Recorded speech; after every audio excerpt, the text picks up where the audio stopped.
வணக்கம் TNPSC வெற்றியாளர்களே. TNPSC எக்ஸாமில் கேட்ட ஒரு ப்ரீவியஸ் இயர் கொஷினை தான் இந்த வீடியோவில் பார்க்க போகிறோம். சுருக்குக 20 plus set bracket of 8 into 2 plus set bracket of open bracket 6 into 3 minus open bracket 10 divided by 5 into set bracket அப்படின்னு என்ன பண்ணுறாங்க, இங்கே கொஷின் கொடுத்துருக்காங்க. ஸோ இந்த கொஷினில் கொடுத்துக்கிற வேல்யூஸை நம்ம என்ன பண்ணாக்கா சிம்பிளிஃபை பண்ணி, அதாவது சுருக்கி நம்ம என்ன பண்ணாக்கா விடையை சொல்லணும். இந்த சம்மில் பார்த்தீங்கன்னாக்கா என்ன இருக்குது பாருங்கள், அடிஷன் வந்திருக்கு, சப்ட்ராக்ஷன் வந்திருக்கு, மல்டிப்ளிகேஷன் வந்திருக்கு, டிவிஷன் வந்திருக்கு, next set bracket open bracket எல்லாமே வேல்யூ வந்திருக்கு.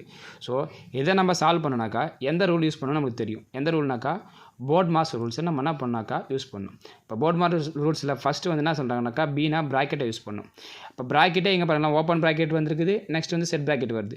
அப்போ இதை முதல்ல எந்த ஆர்டரில் நம்ம யூஸ் பண்ணுறதுன்னு தெரிஞ்சிருக்கணும். அப்போ இந்த மாதிரி சம்மில் வந்து ஃபஸ்ட்டு எந்த ஆர்டர்னாக்கா முதல்ல ஓப்பன் ப்ராக்கெட்டை சால்வ் பண்ணணும், ரெண்டாவது செட் ப்ராக்கெட் வந்து பார்த்தீங்கன்னாக்கா செட் ப்ராக்கெட்டை சால்வ் பண்ணணும், மூணாவது வந்து ஸ்கொயர் ப்ராக்கெட்டை சால்வ் பண்ணணும். ஸோ சால்வ் பண்ணுங்கள் ஃபஸ்ட்டு.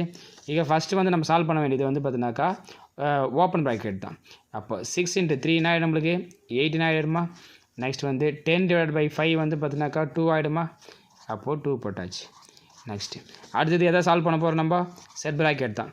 ஃபஸ்ட்டு இங்கே செட் ப்ராக்கெட்டை சால்வ் பண்ணுங்கள். இப்போ இதை மாதிரி 8 into 2 ஆகிடும் 16 ஆகிடும். இது 18 minus 2 வந்து ஆகிடும் 16 ஆகிடும். இப்போ ரெண்டுத்தையும் ஆட் பண்ணுங்கள். 60 + 16 ஆட் பண்ணோம்னா எவ்வளோ வரும் நம்மளுக்கு 32 ப்ளஸ் ஒரு 20 நம்ம ஆட் பண்ணோம்னா எவ்வளோ வரும் 52. அப்போது இதற்கான சரியான விடை பார்த்தினாக்கா ஆப்ஷன் டி 52. ஸோ இந்த வீடியோ உங்களுக்கு பிடிச்சிருக்கும் பயனுள்ளதாக இருந்திருக்குன்னு நினைக்கிறேன். பிடிச்சிருந்தால் சப்போர்ட் பண்ணுங்கள், சப்ஸ்கிரைப் பண்ணுங்கள், மற்றவங்க யூஸ்னா ஷேர் பண்ணுங்கள். நன்றி நண்பர்களே.